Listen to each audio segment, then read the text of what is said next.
Interview last night on NBC News with Lieutenant Michael Byrd, who it's been rumored, I think, on the internet for a while that he was, in fact, the individual involved here.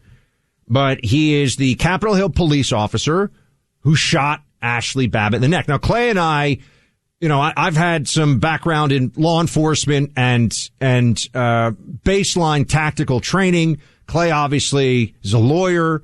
We wanted to go through some of this and really, first of all, they couldn't have tried to make it a more favorable platform for Officer Byrd's narrative. You'll hear that yourself. We want to take this, though, piece by piece and address for me, the whole thing is outrageous because the politics involved are quite clear in terms of how this has been handled. But let's start with Michael Byrd saying that he showed tremendous courage in the shooting. Of course I do. That is a very vital point, and it's something that is frightening. I believe I showed the utmost courage on January 6th, and it's time for me to do that now. The utmost courage, Clay. Have you heard any of the officers involved in fatal shootings that got a lot of national attention, and including times when an assailant was reaching for a gun or going for a knife? Have you heard any of them ever say, well, I showed tremendous courage in shooting that person? No, and if they did, we already have protests, but there would be mass rioting in the streets. I want to hear all these quotes, and I want our audience to hear them all, because I think with everything going on with Afghanistan, reasonably, this story has kind of slid under the radar.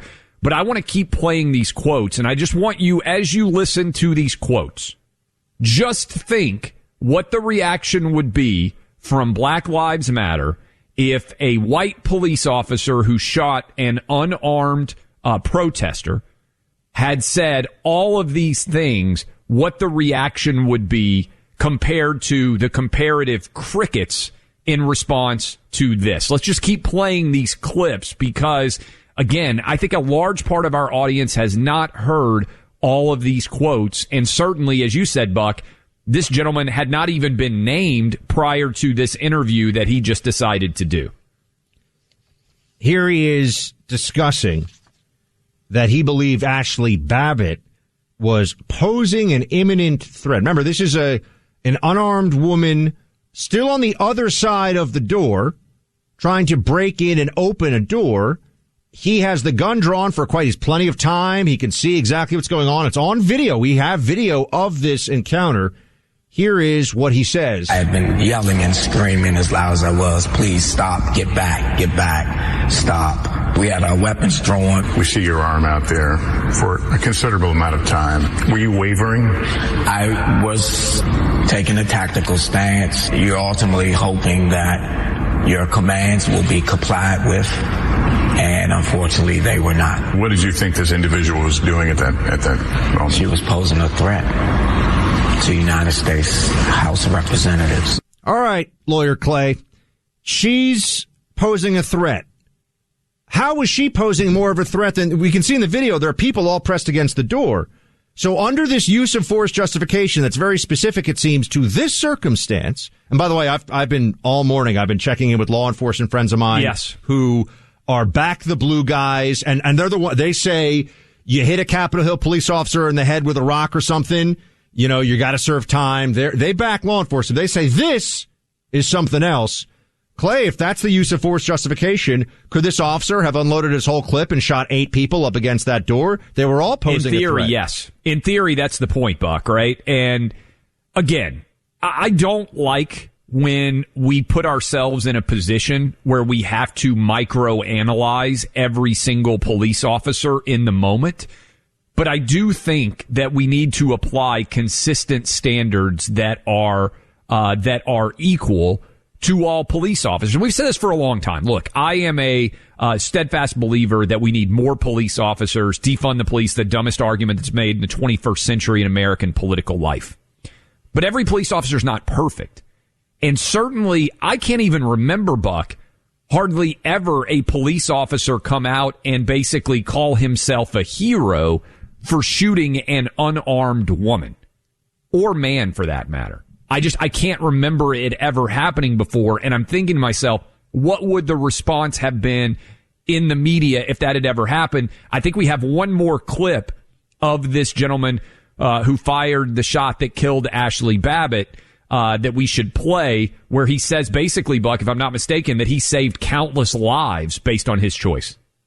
Well, it's disheartening if he was in the room or anywhere and I'm responsible for him. I was prepared to do the same thing for him and his family. Would you have his back today if you were so assigned? I sure would, because it's my job. Sorry, Clay, that's on me. I fired the wrong one there. But that was in response to the question about Donald Trump saying that he's a murderer. Trump said that Lieutenant Byrd's a murderer, but to the one that you brought up, he did say he saved countless lives. According to law, it does not. I know based on my training and my policy, what I did was appropriate. Have you continued to question your actions that day? I knew that day. I followed my training, and I spent countless years preparing for such a moment. You ultimately hope that moment never occurs, but you prepare as best you can. I know that day I saved countless lives. How could he have saved countless lives? Let's unpack this, Clay. That's the dumbest and most ridiculous statement that he made in the entire interview to me. There are hundreds of rioters, and as we know, a lot of them were walking around taking selfies. A lot of them were grandmas with selfie sticks. They had selfie sticks. But okay, there were some rioters who were violent with police and destroyed property. That is a fact. That's true. Okay. How many of them actually tried to use lethal force and succeeded in doing it against anybody? The answer is 0. They didn't actually kill anybody. So by shooting, what he's saying is by shooting Ashley Babbitt in the neck, there are rioters in other parts of the facility. There are rioters, swarming the Capitol complex. He saved countless lives? Really? How does that make any sense? It's a total lie. And what I would say is just picture, this is what I want everybody out there listening to us right now to picture. Pretend that a police officer shoots a protester during Black Lives Matter. And let's make it a white police officer who shoots a young, unarmed black person. What would the reaction be in the media if that police officer did a public interview and claimed that he saved countless lives? There would be mass protests in the streets, and the outrage meter would be off the charts. Yet this quote comes out, sit-down interview, and I bet many of our listeners right now, the first and only time they will hear that quote will be from us on this show, Buck. I really think that. I'm not seeing it played anywhere else, hardly. Clay, there were thousands of officers who were wounded, some quite seriously, over the course of the BLM protests. Who were being directly attacked. By being physically assaulted by protesters. That is what happened. Yes. Now, if you're being punched or kicked or hit with a rock by a protester, that's pretty clear that you're under threat. And yet, as you and I both know, especially with the dynamic you described, if a BLM protester, particularly a young black protester, was shot from 15 feet away for refusing a command, which is essentially an anti-trespass command from a law enforcement officer, there would be more. There'd be buildings burned down, and you'd have CNN standing in front of them saying, "And by the way, that officer would 100% be charged with a crime." We don't really need these buildings anyway. It's just we're just burning buildings down now because people mostly are peaceful upset. Protest. What I am arguing for, and this is me putting my lawyer hat on, Buck, is, and I know this frustrates a lot of people out there. I still believe in the idea of justice being blind. That's why Lady Justice, when you look at the scales of justice, is wearing a blindfold. Because we have to look at all the facts, and what I was trained in law school is only 3 things matter in every case: the facts, the facts, the facts. The facts are now out entirely about this case. And are we applying the same standards of justice to this Capitol Hill police officer as we would in other circumstances? I think the answer is we are not. And the reason why we're not is because of politics. And I understand that Ashley Babbitt was not without flaw, right? I'm not claiming that she was 100% innocent in this scenario.